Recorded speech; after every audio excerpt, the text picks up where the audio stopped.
ఈ మధ్య కాలంలో గనుక గమనించినట్లయితే టాలీవుడ్ ఇండస్ట్రీలో ఓ హాట్ టాపిక్‌గా మారిన విషయం ఏంటయ్యా అంటే క్యారెక్టర్ ఆర్టిస్ట్ కమ్ ప్రొడ్యూసర్‌గా మనలందరినీ అలరించిన బండ్ల గణేష్ తనకున్న ఏకైక కూతురు పెళ్లి జరిపించిన విధానం. బండ్ల గణేష్ కూతురు పెళ్లి అంగరంగ వైభవంగా అతిరథ మహారథుల సమక్షంలో జరగడం, ఇటు సినిమా రంగానికి చెందిన ఎంతో మంది సినీ ప్రముఖులు, ఇటు రాజకీయవేత్తలు, ఇటు వ్యాపారవేత్తలు కూడా పెళ్లికి హాజరైన వైనం. ఇలాంటి నేపథ్యంలోనే బండ్ల గణేష్ వ్యక్తిగత జీవితాంతో కూడుకున్న ఎన్నో ఆసక్తికరమైన విషయాలు ఇంకొకసారి నెట్టింట్లో ఆసక్తికరంగా మారాయి.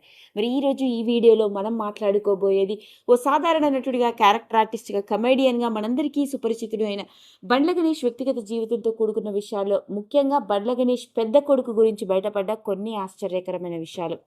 ఇక ఆ వివరాల్లోకి వెళ్తే ఆయన వ్యక్తిగత జీవితం గురించి మనందరికీ తెలుసు. ఆయనకి భార్య, ముగ్గురు పిల్లలు ఉన్నారు. ఇద్దరు కొడుకులు, ఒక కూతురు. ఆశ్చర్యాన్ని కలిగించే విషయం ఏంటంటే ఆయన ఇద్దరు కొడుకులు కవల పిల్లలు.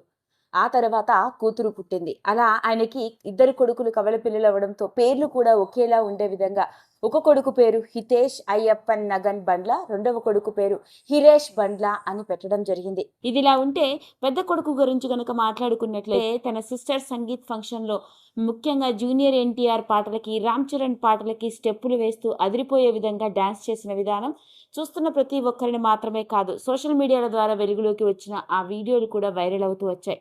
అంతేకాకుండా ఒకానొక సందర్భంలో అయితే తన ఇద్దరు పిల్లలు ఎవరు సినిమాల్లోకి అడుగు పెట్టనున్నారు అంటే బండ్ల గణేష్ గారు మాట్లాడుకొస్తూ తన పెద్ద కొడుక్కి సినిమా రంగం అంటే ఆసక్తి ఉందని, రెండో కొడుక్కి పెద్దగా సినిమా రంగం మీద ఆసక్తి లేదు, వ్యాపారాల వైపే మొగ్గు చూపే అవకాశం ఎక్కువగా ఉంది, అయితే గనక మా పెద్ద కొడుకు మాత్రమే సినిమాల్లోకి వచ్చే అవకాశాలు ఉన్నాయి అంటూ, పైగా తన కొడుకుని అలా సినిమా రంగంలోకి తీసుకురావడం వెనుక తనకి కూడా ఆసక్తి ఉందని, ఒకవేళ తనకి ఇంట్రెస్ట్ ఉంటే తప్పకుండా తానే సొంతంగా ప్రొడ్యూసర్గా మారి సినిమాను కూడా తన కొడుకు కోసం నిర్మిస్తాను అంటూ బండ్ల గణేష్ మాట్లాడిన వైనం.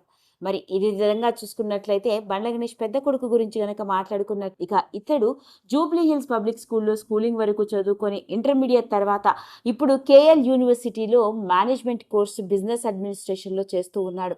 సోషల్ మీడియాలో కూడా చాలా యాక్టివ్గా కనిపిస్తూ ఎప్పటికప్పుడు తనకి సంబంధించిన అన్ని రకాల విషయాల్ని అందరితో పంచుకుంటూ ఉంటాడు. అలాంటి హితేష్ ఏం చేస్తున్నాడో తెలిస్తే ఆశ్చర్యపోవాల్సిందే. హితేష్ నగన్ అయ్యప్ప ఇతడు కేఎల్ యూనివర్సిటీలో మేనేజ్మెంట్ కోర్స్ చేయడం మాత్రమే కాదు, తన ఫ్రెండ్స్తో కలిసి the influence of cinematography in land rover advertisement అన్న టాపిక్ రాయడం మాత్రమే కాదు, ఈ ఆర్టికల్ని ఒక జర్నల్లో కూడా పబ్లిష్ చేయడం జరిగింది.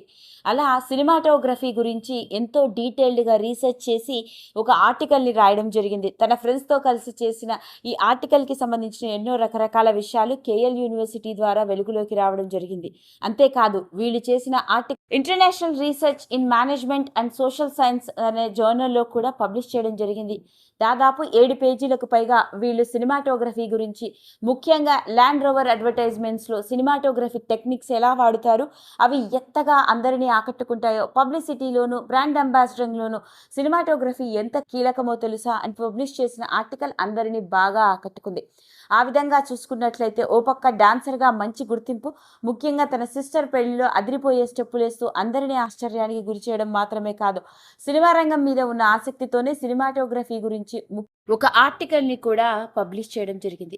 అదండి అసలు సంగతి. మరి తెలుగు వెండి తెర మీద క్యారెక్టర్ ఆర్టిస్ట్గా, కమెడియన్గా, ప్రొడ్యూసర్గా, వ్యాపారవేత్తగా మనందరికీ సుపరిచితుడైన బండ్ల గణేష్ గారి వ్యక్తిగత జీవితంతో కూడుకున్న విషయాలు, ఇద్దరి కవల పిల్లల్లోని ఒక కొడుకైన హితేష్ అయ్యప్పన్ నగన్ గురించి వెలుగులోకి వచ్చిన ఈ విషయం ఇప్పుడు నెట్టింట్లో ఆసక్తికరంగా మారింది. ఈ వీడియో కనుక మీకు నచ్చినట్లయితే లైక్ చేయండి, షేర్ చేయండి, సబ్స్క్రైబ్ చేసుకోండి. మరిన్ని వీడియోస్ కోసం పక్కనే ఉన్న బెల్ ఐకాన్ని నొక్కడం మాత్రం మర్చిపోకండి.